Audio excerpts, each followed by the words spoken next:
कि देश किसानों के श्रम से और कारीगरों की सृजनशीलता से खड़ा हुआ है। ये कारीगर वही है जो एमएसएमई सेक्टर में काम करता है। ग्राम स्वराज हमारी पहचान थी। हर गांव आत्मनिर्भर था। उसकी निर्भरता किसी सरकार और किसी सत्ता के भरोसे नहीं थी। किसान खुशहाल था। औपनिवेशिक कालखंड में हमारे किसान जो पहले उत्पादक थे उसको उपभोक्ता बनाया और आपने उसको कर्जदाता बनाया।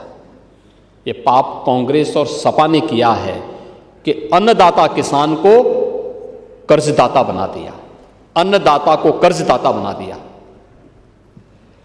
आपने जो हमारा उद्यमी था, जो कारीगर था, कारीगर ही उद्यमी था, उद्यमी को निराश कर दिया, हताश कर दिया, पलायन करने के लिए मजबूर कर दिया।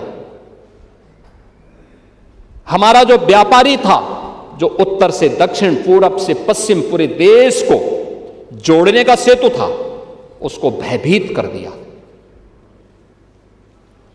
परिणाम क्या था? चारों ओर हताशा निराशा थी। किसान आत्महत्या कर रहा था। एमएसएमई सेक्टर बंदी के कगार पर था। अव्यवस्था और अराजकता की स्थिति थी।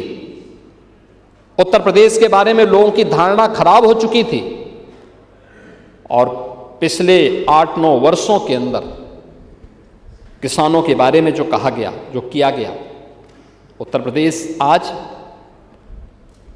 अपनी स्पष्ट कृषि नीति के कारण आज जिस डबल स्पीड से चल रही है, पहले लागत ज्यादा थी, उत्पादन कम था, बिचौलिए उसमें हावी थे। आज लागत कम, उत्पादन ज्यादा है। किसान को डीबीटी के माध्यम से मीडिएटर को हटा करके उसकी उपज का दाम सरकार उपलब्ध करवा रही है और विकास की इस यात्रा में हम लोगों ने फिर से अन्नदाता को जोड़ने का काम किया है। कृषि को इनकम बेस्ड और वैल्यू एडिशन मॉडल के साथ जोड़ा है। उत्तर प्रदेश में कृषि विकास की दर 8-8.5% से बढ़ा करके अब 18% अकेले उत्तर प्रदेश उसको तय कर रहा है। देश की कुल कृषि योग्य भूमि का मात्र उत्तर प्रदेश के पास 11% भाग है, लेकिन 11% अपने इस भूभाग में देश के अंदर हमारा अन्नदाता किसान 21% खाद्यान्न पैदा कर रहा है। देश के लिए 21% खाद्यान्न। आदरणीय प्रधानमंत्री जी के मार्गदर्शन में अन्नदाता को बीज से बाजार तक और ग्लोबल मार्केट तक उसकी पहुंच हुई है। प्रधानमंत्री किसान सम्मान निधि में अकेले उत्तर प्रदेश के किसानों को अब तक 95,000 करोड़ रुपए की से अधिक की राशि डीबीटी के माध्यम से प्राप्त हुई है।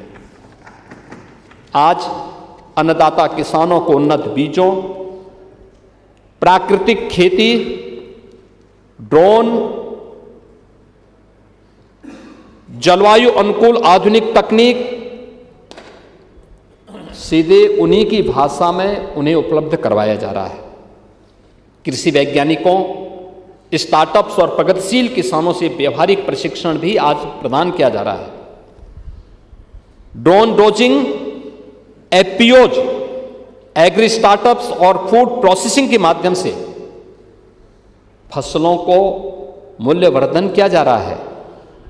और उत्तर प्रदेश ने विश्व बैंक की सहायता से हम लोगों ने यूपी एग्रीज, जो कम उत्पादक क्षेत्र थे, उन क्षेत्रों में हम लोगों ने इसमें किया है, जिसमें UP agriculture growth and rural enterprise ecosystem strengthening project, इस परियोजना के माध्यम से हम लोगों ने इस कार्यक्रम को लगभग 4,000 करोड़ रुपए का है, जिसमें उत्पादकता में वृद्धि, संसाधनों के कुशल उपयोग, कृषि आधारित उद्योगों के विकास और कृषि उत्पादों को गुणवत्ता सुधार पर विशेष बल दिया गया है।